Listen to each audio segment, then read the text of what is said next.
नमस्कार, बहुत स्वागत है आप सभी का। आप देख रहे हैं न्यूज 18 बिहार झारखंड। मैं हूं आपके साथ जया मिश्रा। दिल्ली धमाके को लेकर लगातार बड़े खुलासे हो रहे हैं। दिल्ली के लाल किले के पास कार में धमाका अचानक नहीं, बल्कि एक सोची समझी साजिश के तहत हुआ था। धमाके वाली कार को चलाने वाले डॉक्टर उमर नबी का एक नया वीडियो सामने आया, जो अब सबके सामने जब आने के बाद चौंकाने वाले इससे खुलासे हो रहे हैं। न्यूज 18 ने इस धमाके से जुड़ा सबसे बड़ा खुलासा किया। आखिर कैसे देश की राजधानी को दहलाने की साजिश हो रही थी, आपको इस रिपोर्ट में दिखाते हैं।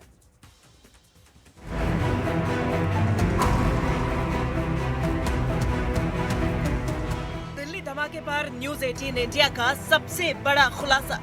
आतंकियों ने की थी हमास और आईएसआईएस जैसे अटैक की तैयारी। दिल्ली में हुए कार बम धमाके की एनआईए जांच में एक चौंकाने वाला खुलासा हुआ है। खुलासा ये कि धमाका सिर्फ एक कार ब्लास्ट नहीं था, बल्कि ये एक ट्रिपल लेयर अटैक प्लान का हिस्सा था, जिसे ड्रोन और रॉकेट अटैक के जरिए भी अंजाम देने की तैयारी थी। एनआईए सूत्रों के अनुसार आतंकियों ने हमले की प्लानिंग हूबहू उसी पैटर्न पर की थी, जैसे हमास ने इजराइल में और आईएसआईएस ने सीरिया में ड्रोन के जरिए आतंकी हमले किए थे। यानी लक्ष्य बड़ा था, तकनीक खतरनाक थी और मंशा राजधानी में भारी तबाही मचाने की थी। आतंकियों के ट्रिपल लेयर अटैक प्लान का हुआ खुलासा। एनआईए के मुताबिक उमर, आमिर और बिलाल ने इस प्लान को तैयार करने के लिए बेहद कुशल और प्रोफेशनल टेक्निकल एक्सपर्ट्स की मदद ली थी। प्लान के 3 हिस्से थे। पहली कोशिश ड्रोन अटैक की थी, फिर रॉकेट लॉन्च की तैयारी भी की गई, लेकिन दोनों ही प्रयास सफल नहीं हुए। आखिर में कार बम का इस्तेमाल किया गया, जो लाल किला इलाके में धमाके के रूप में सामने आया। जांच एजेंसीज का मानना है कि अगर ड्रोन या रॉकेट हमला सफल होता तो नुकसान कई गुना बड़ा हो सकता था।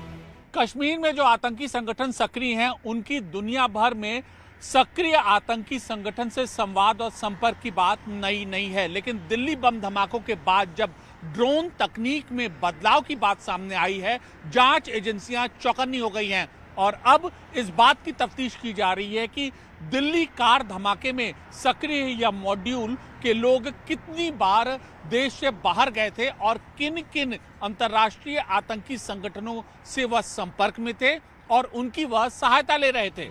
जांच एजेंसीज को हमास कनेक्शन की तलाश। लाल किला धमाके में जिस मॉड्यूल की भूमिका सामने आई है, उसके हमास और बाकी अंतर्राष्ट्रीय आतंकी संगठनों से संपर्क की अब गहराई से जांच की जा रही है। एजेंसीज मॉड्यूल के विदेशी चैट, कम्युनिकेशन लॉग, वीपीएन गतिविधियों और फंडिंग चैनल की पड़ताल कर रही है। एनआईए की जांच में ये साफ होता जा रहा है कि यह हमला सिर्फ एक कार ब्लास्ट नहीं था, बल्कि दिल्ली में बड़ा, सुनियोजित और हाई टेक आतंकी हमला करने की कोशिश थी। ड्रोन, रॉकेट और कार बम तीनों लेवल पर तबाही का ब्लूप्रिंट तैयार था। एजेंसीज अब इस मॉड्यूल के विदेशी कनेक्शन, तकनीकी सपोर्ट सिस्टम और फंडिंग नेटवर्क का पूरा भंडाफोड़ करने में जुटी हुई है। जांच एजेंसी से साजिश को सिर्फ दिल्ली नहीं, बल्कि पूरे देश में ड्रोन आधारित आतंकी हमलों की एक नई चेतावनी की तरह देख रही है। अमित पांडे, न्यूज 18। तो दिल्ली बम ब्लास्ट और फरीदाबाद टेरर मॉड्यूल की जांच हो रही है और अधिकारियों ने CNN न्यूज 18 को बताया कि अल फलाह यूनिवर्सिटी की मेडिकल कैंपस में कश्मीरी फैकल्टी का दायरा इतना मजबूत था कि उन्होंने एक खास ग्रुप तैयार किया था, जिसमें बाहरी लोगों को कोई जगह नहीं थी। न्यूज 18 के पास ऐसी सनसनीखेज जानकारियां हाथ लगी हैं, जिसे सुनकर आपके होश उड़ जाएंगे।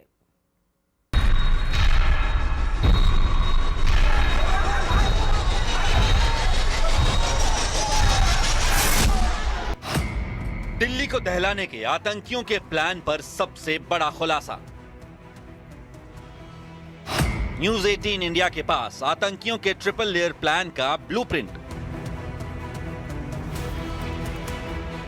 दिल्ली में लाल किले के ठीक सामने हुए कार बम धमाके में अब आतंकियों की एक ऐसी साजिश का पर्दाफाश हुआ है जिसने देश की सुरक्षा एजेंसियों को भी चौंका दिया है। एनआईए की जांच में सामने आया है कि यह धमाका कोई अकेली वारदात नहीं था, बल्कि एक ट्रिपल लेयर अटैक प्लान का हिस्सा था। आतंकियों के खौफनाक मंसूबे का अंदाजा इसी बात से लगाया जा सकता है कि एक एक कर 3 प्लान बनाए गए थे, यानी किसी भी सूरत में उनका टारगेट मिस न हो, इस बात की पूरी तैयारी कर ली गई थी और इसमें उनको देश और विदेश हर जगह से मदद मिल रही थी। एनआईए की जांच में यह सारी चीजें साफ हो रही हैं और इसी हिसाब से तफ्तीश भी आगे बढ़ रही है। क्या था आतंकियों का ट्रिपल लेयर प्लान? एनआईए सूत्रों के मुताबिक दिल्ली को दहलाने की साजिश के 3 अहम हिस्से थे। साजिश का पहला हिस्सा, कामेकाजी ड्रोन के जरिए धमाका। आतंकियों की प्लानिंग के पहले हिस्से में एक साधारण ड्रोन को कमर्शियल वर्किंग ड्रोन में बदला जाना था, यानी ड्रोन का पेलोड 15-20 किलो से बढ़ाकर 40 किलो करना, उस पर भारी मात्रा में विस्फोटक लोड करना और फिर उस ड्रोन से किसी बड़े टारगेट पर हमला करना। यह जानकारी तब सामने आई जब एनआईए ने हमले में मारे गए आतंकी उमर के साथी जसीर बिलाल उर्फ दानिश को गिरफ्तार किया। जसीर आतंकी उमर का तकनीकी सलाहकार था। ड्रोन टेक्नोलॉजी में बदलाव करके वो ऐसे ड्रोन तैयार करने की कोशिश कर रहा था जो बड़े धमाके कर सकें। जैसे ही एनआईए को उमर और जसीर के रिश्तों का पता चला, पूरी जांच नई दिशा में बढ़ी। अब ये थोड़ा ध्यान रखना पड़ेगा कि हमें अपनी एंटी ड्रोन टेक्नोलॉजी को और दुरुस्त बनाना पड़ेगा ताकि ये अपने ऐसे कारनामों में कामयाब ना हो पाए, और साथ ही हमें यह भी पॉलिसी के तौर पे ध्यान रखना पड़ेगा कि जो कमर्शियली अवेलेबल ड्रोन्स हैं उनका मिसयूज किसी तरह ना हो पाए, इसका भी हमें काफी ध्यान रखना पड़ेगा।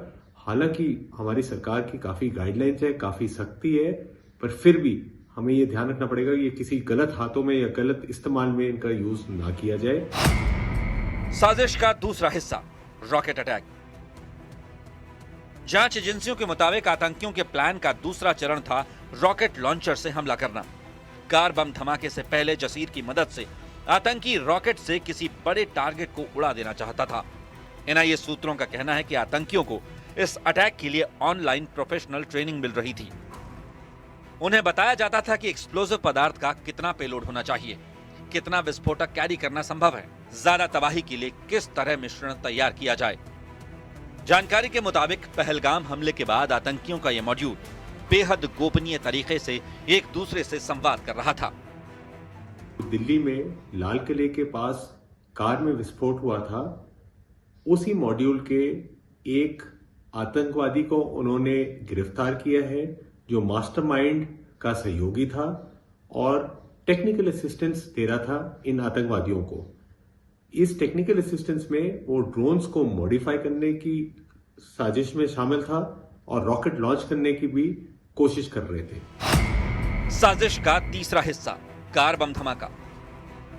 ड्रोन और रॉकेट अटैक की तैयारी भले ही चल रही थी, मगर लगातार निगरानी, इलेक्ट्रॉनिक सर्विलांस और समय पर जरूरी सामान न मिलने की वजह से आतंकियों के ये दोनों प्लान सफल नहीं हो पाए। इसके बाद इस मॉड्यूल ने तीसरे और आखिरी प्लान को अंजाम दिया। 10 नवंबर को दिल्ली में लाल किले के पास हुआ यही वो धमाका था जिसने आतंकियों की पूरी साजिश को सुरक्षा एजेंसियों के सामने बेनकाब कर दिया। नए खुलासे से बदली जांच की दिशा। उमर, जो इस मॉड्यूल की कमान संभाल रहा था, एक पहले ऑपरेशन में मारा जा चुका है। इस वक्त एनआईए की पूछताछ उमर के नेटवर्क, जसीर की भूमिका और उन सभी लोगों पर केंद्रित है जिन्होंने ट्रिपल लेयर अटैक प्लान को तैयार करने में मदद की। एनआईए की तेज कार्रवाई ने इस प्लान को रोक जरूर दिया, मगर खुलासा बताता है कि खतरा कितना बड़ा था। अमित पांडे, न्यूज़ 18। और वहीं दिल्ली ब्लास्ट मामले में आतंकी डॉक्टर उमर का एक नया वीडियो सामने आया है जिसमें वो सुसाइड बॉम्बिंग की बात करते हुए दिख रहा है। जांच एजेंसियों के अनुसार ये वीडियो धमाके से 2 महीने पहले टेलीग्राम चैनल पर डाला गया था। मकसद ग्रुप के ज्यादा से ज्यादा लोगों को कट्टर बनाना था। उमर का ये वीडियो इस बात की तरफ इशारा करता है कि डॉक्टर उमर के दिमाग में क्या चल रहा था, वो आतंकी मॉड्यूल को किस हद तक प्लान कर रहा था।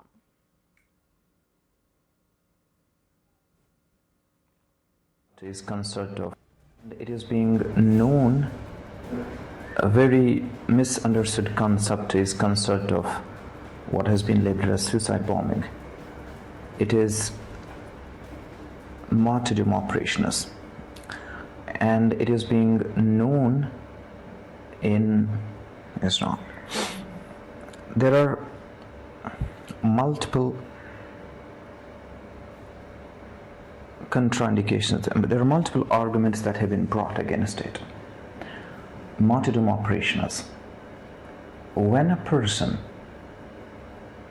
presumes that he is going for sure die at a particular place at a particular time, he goes against the presumption that a particular is going to die in a particular situation. It's not, we don't have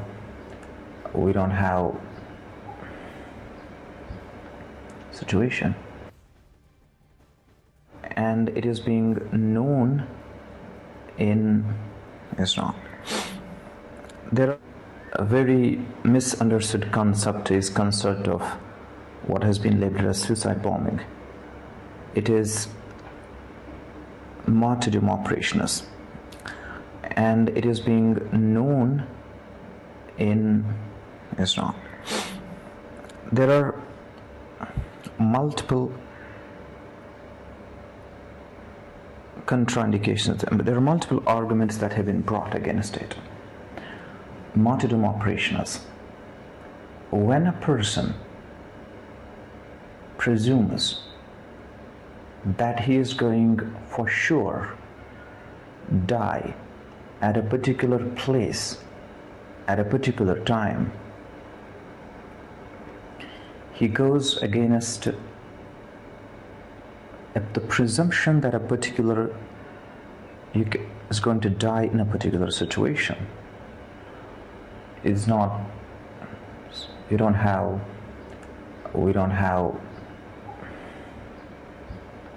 situation. और चलिए अब आपके सामने Delhi blast पर बड़ी खबर रखते हैं। एनआईए के सूत्रों के हवाले से बड़ी खबर आ रही है। हमास की तर्ज पर ड्रोन अटैक का प्लान था। आतंकी उमर और बिलाल ने तैयार किया था प्लान। सूत्र ये बता रहे हैं कि ड्रोन अटैक के लिए टेक्निकल एक्सपर्ट से मदद ली गई। एनआईए के सूत्रों के हवाले से ये बड़ी जानकारी आपको दे रहे हैं। जैसे जैसे जांच आगे बढ़ रही है वैसे वैसे बड़े खुलासे हो रहे हैं और जानकारी ये मिल रही है कि ड्रोन अटैक का प्लान था। हमास की तर्ज पर प्लानिंग चल रही थी हमले की। आतंकी उमर और बिलाल ने पूरा प्लान तैयार किया। ड्रोन अटैक के लिए टेक्निकल एक्सपर्ट से मदद भी ली गई और हमास की तर्ज पर अटैक का प्लान था। एक बड़ी साजिश हो रही थी। उमर और बिलाल की तरफ से ये सब कुछ प्लान किया जा रहा था। एनआईए के सूत्र ये बता रहे हैं कि टेक्निकल एक्सपर्ट की भी मदद ली गई इसके लिए। जो प्लानिंग चल रही थी उसको लेकर ये बड़े खुलासे हो रहे हैं और इस वक्त की बड़ी जानकारी आपके सामने रख रहे हैं।